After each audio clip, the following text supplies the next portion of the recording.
You remember when you were younger and people used to ask you, what you want to be when you grow up? And you used to say, a singer, a teacher, a lawyer, a doctor, a superhero, a veterinarian, an artist, a lawyer. And when you answered with your whole chest. The difference is, back then, you wasn't chasing no career. You was chasing your calling. You was speaking from spirit before you let the world teach you how to let ego drive. And you let society, your family, and your friends get in your ear. That don't make no money. That ain't even realistic. Go get you a real damn job. Then boom, you go from co-creating your destiny to clocking in for survival. But I need y'all to hear me when I say this. That very thing that you said you wanted to be, that was not random. Y'all know ain't no such thing as coincidence. That was your purpose speaking before it even had language. A little girl that says she wanted to be a teacher. She might not be in that profession, but she knows she wants to guide souls. The one that people come to for advice, for clarity and direction. That's that divine leadership energy. Boy that wanted to be a firefighter, that's that healer and protector energy. His soul came here to calm chaos, not create it.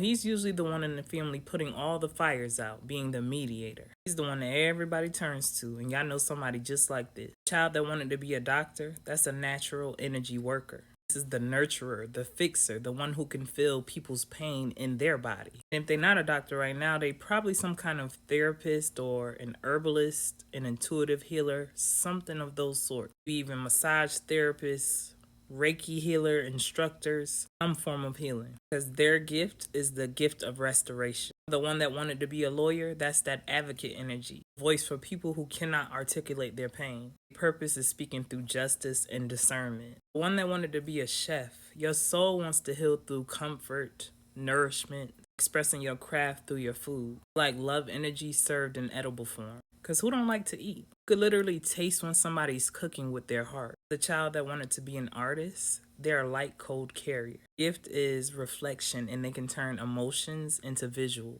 whether this be through painting or even music. Their whole purpose is to awaken people through their gifts of movement and artistry. The one that wanted to be the singer or the performer, that is not ego per se. That doesn't mean you just want to be in the forefront. That means that is frequency work. You knew your energy could shift the world through frequency and tone. Your gift is tied to divine channeling energy. The child that wanted to be the president, that was not about no politics. That was about the divine leadership frequency. That child was sent here to influence energy, not follow rules. Childhood dreams were never childish. They are encoded memories that your soul was remembering. Think of them like little prophecies you spoke over yourself. That's before the programming told you to grow up and shrink down. If you feel lost and struggling to find your purpose, just go back to that moment. Remember what you said you wanted to be. What lit you up before? What filled your cup?